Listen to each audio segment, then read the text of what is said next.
बिस्मिल्लाहिर्रहमानिर्रहीम। अस्सलामुअलैकुम वरहमतुल्लाहि वबरकातुहू।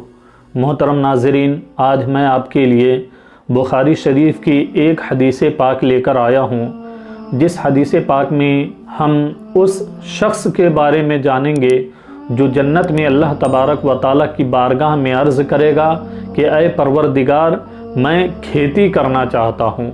हज़रत अबू हुरैरा रज़ी अल्लाह ताला अन्हु से रिवायत है, आप फरमाते हैं कि आका सल्लल्लाहु ताला अलैहि वसल्लम गुफ्तगू फरमा रहे थे और उसी मजलिस में एक देहाती भी बैठा हुआ था। आप सल्लल्लाहु ताला अलैहि वसल्लम ने इरशाद फरमाया कि जन्नत में एक शख्स अल्लाह तबारक व ताला की बारगाह में अर्ज़ करेगा, ऐ परवरदिगार, मैं खेती करना चाहता हूँ।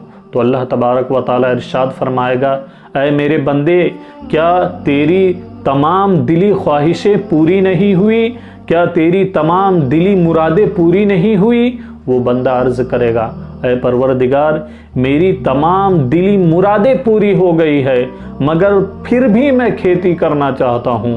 अल्लाह तबारक व ताला उसे इजाज़त दे देगा। वो बंदा बीज लेकर बो देगा, फसल फ़ौरन ही तैयार हो जाएगी और वो कट जाएगी और उस फसल का ढेर लग जाएगा। अल्लाह तबारक व ताला फरमाएगा, ऐ इब्ने आदम, ये लो, और फरमाएगा कि इब्ने आदम को कोई चीज़ सैर नहीं कर सकती।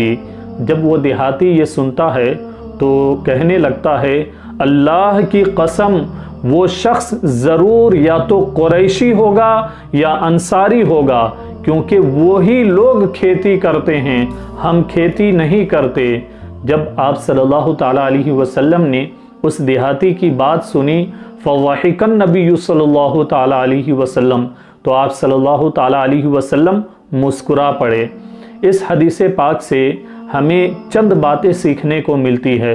पहली बात ये कि जन्नत में अल्लाह तबारक व ताला बंदों के तमाम ख्वाहिशात को पूरी फरमा देगा, दिली मुरादों को पूरी फरमा देगा।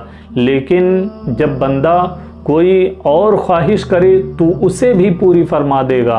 मिसाल के तौर पर दुनियावी चीज़ यानी खेती करना, जब उस बंदे ने अल्लाह तबारक व ताला की बारगाह में अर्ज़ किया कि ऐ परवरदिगार, मैं खेती करना चाहता हूँ, तो अल्लाह तबारक व ताला ने उसे खेती करने की इजाज़त दे दी। दूसरी बात, इस हदीस पाक से ये भी मालूम होता है कि बाज़ ऐसे भी बंदे होंगे जो जन्नत में भी हिर्स से बाज नहीं आएंगे।